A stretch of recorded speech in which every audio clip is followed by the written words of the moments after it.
Prince Honors George, you are a damn savage, my guy. You're an intelligent. You're grown up.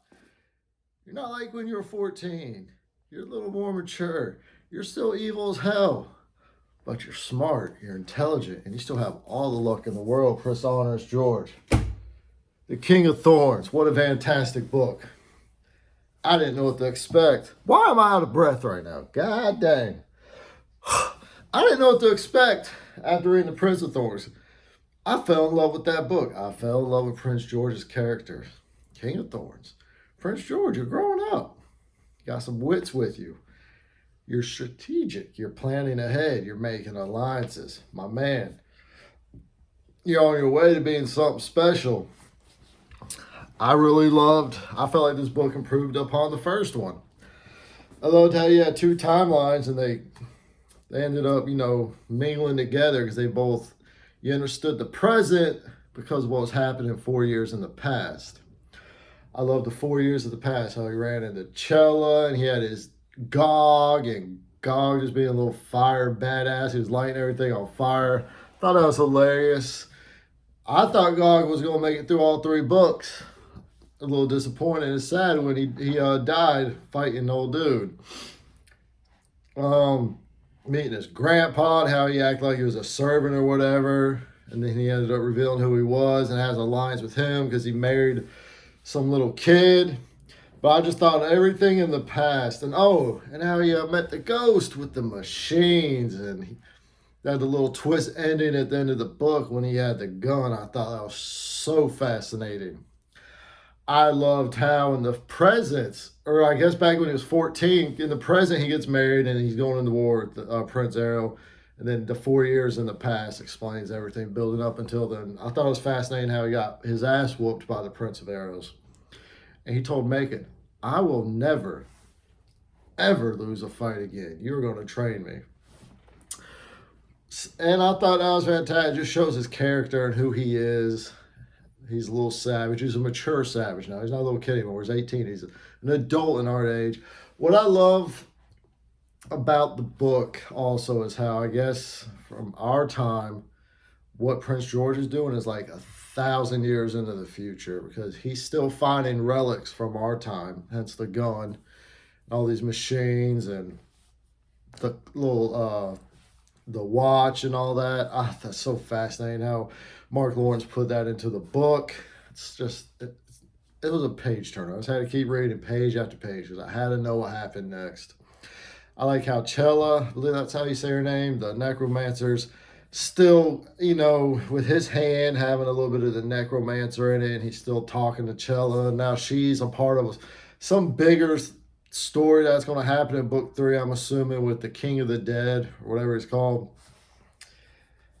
So I thought that was fascinating. He's seeing ghosts and all that stuff. He even has some of Gog's powers from a little while. I thought it was fascinating. I was convinced that Prince George raped Catherine, and he had her kill her kid. Come to find out, the kid belonged to someone else. Just a little twist right there. There's so much fuckery that goes on in this book. It's insane. But I absolutely love the present day and the war. He married a little girl for to have an allegiance with his grandparents on his mom's side to get those soldiers to help him. And she's a little 12-year-old badass, she's a witty little girl.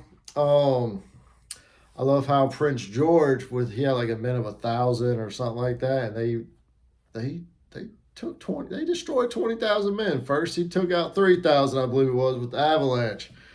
And he just kept, and then, so good. And you just picture it in your head, like these men chasing him up. Prince George and them are freezing to death. They jump into the cave. The avalanche comes and just buries them all. That was so sick. And just bit by bit, they just kept taking them out. And then the trolls, that Magog or whatever his name is, he ended up leading them. And then the trolls just running around to the Prince of Arrow's army, just ripping their heads off. I thought that was so sweet.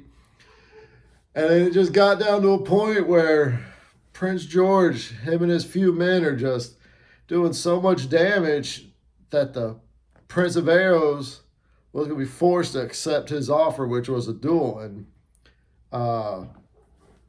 Prince George, in his mind, he's been building up to this time. He's training with Macon. Even though he had some little tricks up his sleeve that we didn't know about, he was ready for that duel. And then you had the trick ending where this whole time you think he's going to fight the Prince of Thorns. Because here's what it is. We root for Prince George, even though he is not a good person. You're supposed to root for the Prince of Arrows. Prince of Arrows is the guy you're supposed to root for. But we don't. We're rooting for Prince George. We want Prince George to succeed. When in reality, normally books of fantasy and grim, they're made after guys like Prince George. He's good guy and he's going to prevail. But not this time. Prince George is ready to fight the Prince of Arrows. He gets up there. And his brother killed him. Because, his brother, the whole time we knew, I think his name was Theron, maybe. This whole time we knew his brother was they said he was a badass fighter. He was essentially Prince George, but on the Prince of Arrows side. Well, his brother killed him. So then it's Prince George versus the Prince of Arrows brothers. What's Prince George got? He's got a damn gun. He's got a little clock. He's got a little, this little clock. And he's got his gun, from our time. Shoots him. Dead. He's dead. Goodbye. And then all his men's, pop, pop, pop. For someone who's never shot a gun before, he didn't miss. It was such a fascinating story. I love the two timelines going on at one time. I can see how some people wouldn't like that, but I thoroughly enjoyed it. I thought it was fascinating. It was great. I can't wait to read The Emperor of Thorns. I'm assuming it's going to have to do with the Dead King and Chella and all them. I don't know if they're going to join forces or if they're going to end up fighting to be the Emperor of whatever. I got one book I'm going to finish now, Mistborn, which I just started. I'm going to do a review on that. But, oh, man, Prince George, you're such a fascinating character. You're an 18-year-old little badass. I just want to do a quick review and give you some quick thoughts on the book. I thought it was fascinating. I appreciate y'all stopping by. This is a new channel. I just uploaded all my thoughts on books. Yo, that subscribe, I just burped, so excuse me. Like, comment. If you got any books you recommend me to read, let me know. And I burped again. All right, y'all. Peace.